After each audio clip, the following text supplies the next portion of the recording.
Okay, everybody, we're back. I'm Steve Dial. We're back here for Bass Battles Volume 3. Today we are in the bass capital of the world on a cool Friday morning, Clewiston, Florida. We're here to shoot what we are calling the Pros versus Joes event. In this event, just like the first two, we have a couple teams. We're going to add a team today. The teams that we had in the past, from Cape Coral, Florida, the TFF, Austin and Brian Curie. They're called the TFF, the Fishing Florida. I'd like to call them the Silent Killers.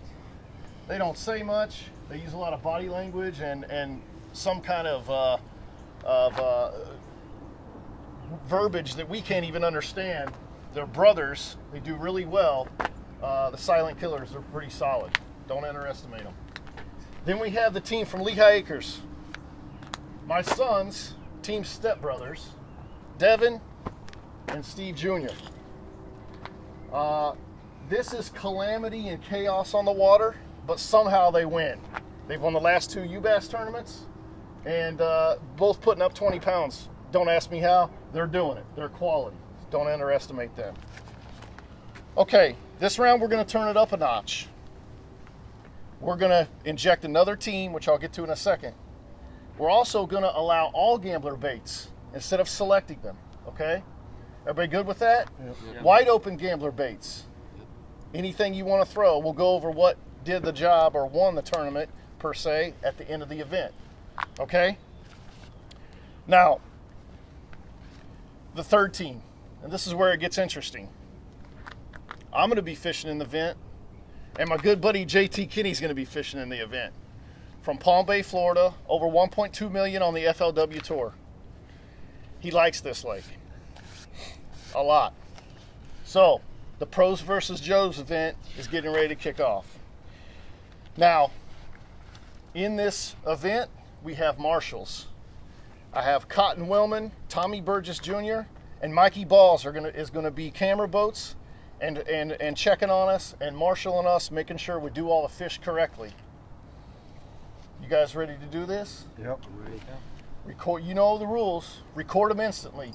Communicate instantly, and we'll see how the day persists. We'll meet back here at 1:30.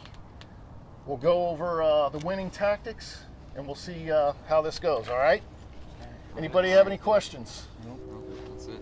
All right. Let's shake them up. Let's do this, boys. We gotta go shake them up.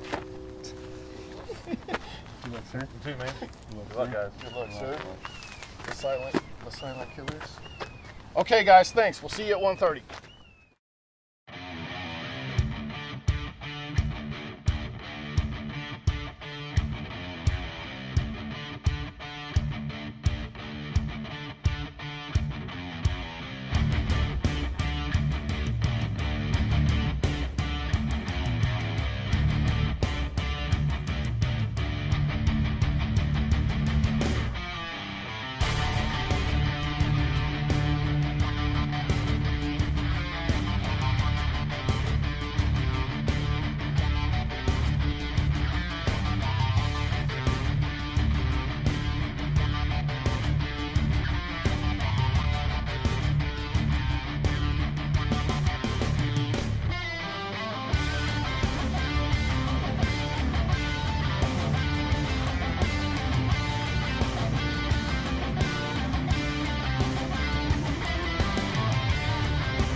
One.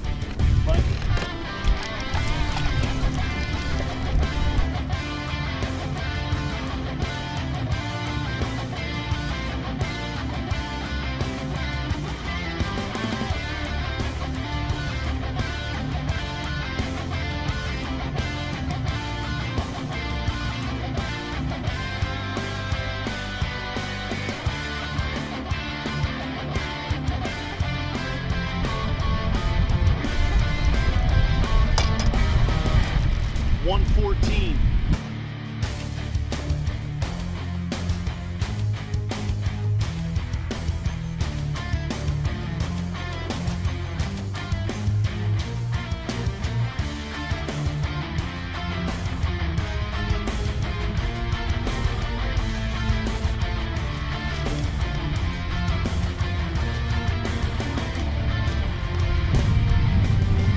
Mike.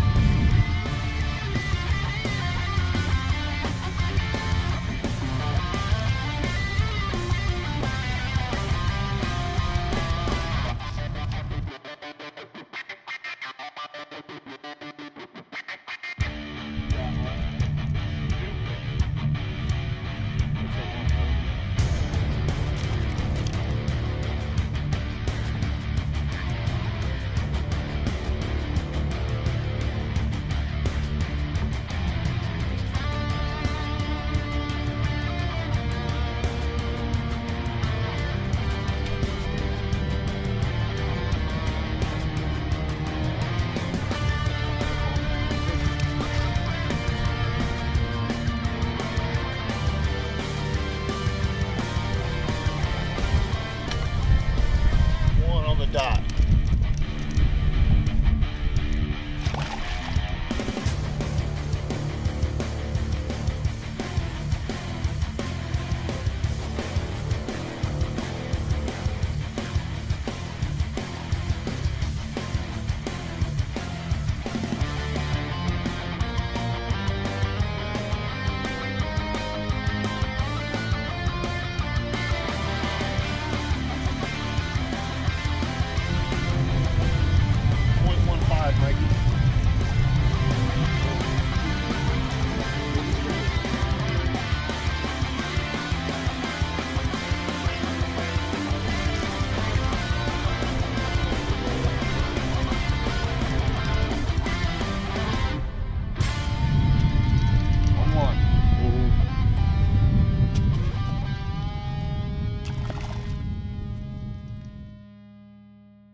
TFF, today's not our day, guys. We were making a run and spun the hub on our prop.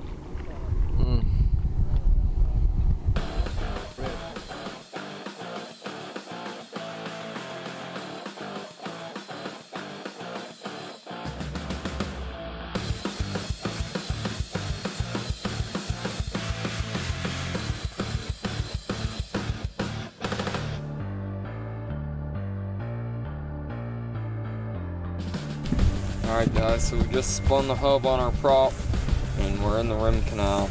I caught this decent one on a Gambler Lures heavy cover swim jig and an easy swim. 2 pounds even.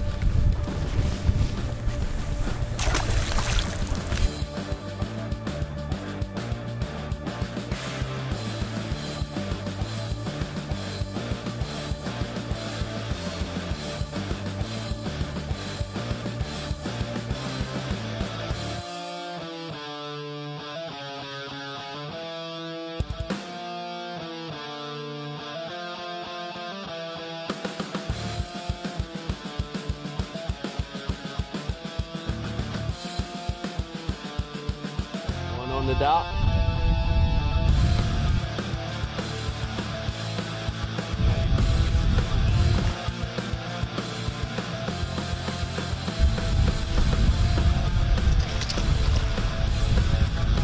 Relocated.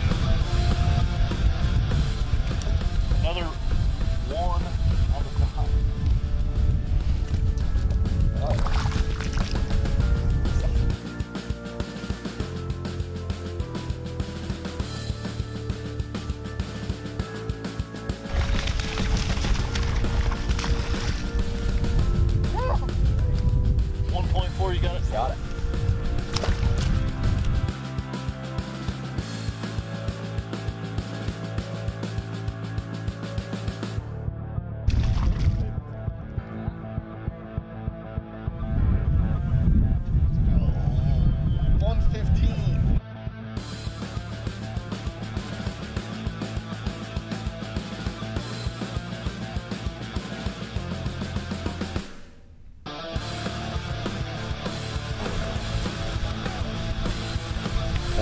4, right?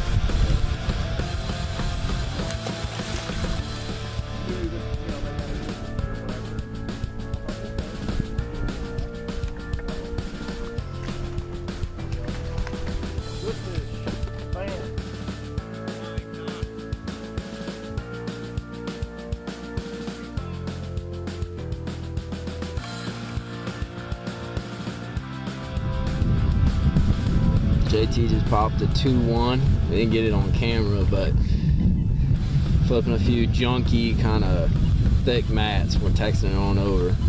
As of right now, the Fishing FL is still hub out, but they're gonna grind it in the rim canal a bit, and haven't heard much from Team Stepbrothers.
£1 4 ounce.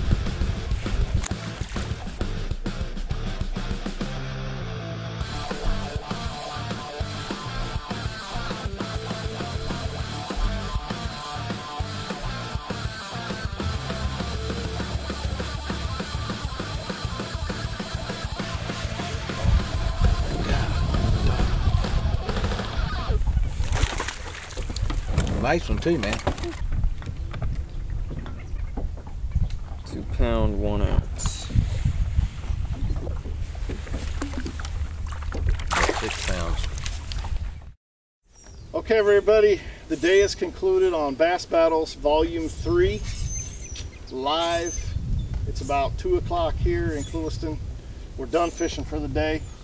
Kind of an eventful day. We had some boat issues. We had some camera issues, and then JT his issues are catching fish. So what's new here? Here's how we ended up, guys. The TFF, the Fishing Florida from Cape Coral, 6 and change, spun a hub. Cotton was kind enough to loan us the boat, but he had a little boat issue. What did you do after you spun the hub? What do you do? You troll? What did you guys do? We just started trolling right from where we had to stop, pretty much. Pull over and fish, basically, right? And then we just were flipping mats and stuff off the rim canal the whole day. You found mats to flip. Yep. Awesome. Yep. What bait did you use? BB cricket and a why not. BB and the why not. Okay, cool. Team Stepbrothers, 7 pounds and change. You went swimming for your camera and tripod. The good news is you got it back. Yep. Got it Okay. How did you catch your fish when you weren't bobbing for cameras out the bottom of the Okeechobee? I threw a why not most of the day too, and in the morning I was throwing the Big Easy.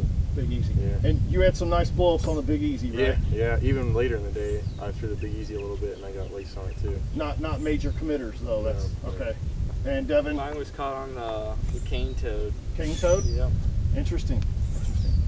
Okay, so 6 and 7 pounds. To be honest, I'll preempt at JT a little bit, but I say JT and JT really slayed him today. We had 34-ish pounds. Really cool day. JT, we pull into an area and you get out the ace, and we don't move for 45 minutes. I could have took a nap. So anyway, take it from there. Well, you know, the ace really is what we caught most of the fish on. And you know, when the fish get in like kind of a little funky mode, you know, that little ace, you know, it's almost kind of a do nothing thing, and they really like that thing a lot. But how we found those fish is we actually found them with a Big Easy. And we were just going, you know, through those big flats, big expansive amounts of grass, throwing the Big Easy, and we were catching one here, maybe one there, you know, or getting a blow up.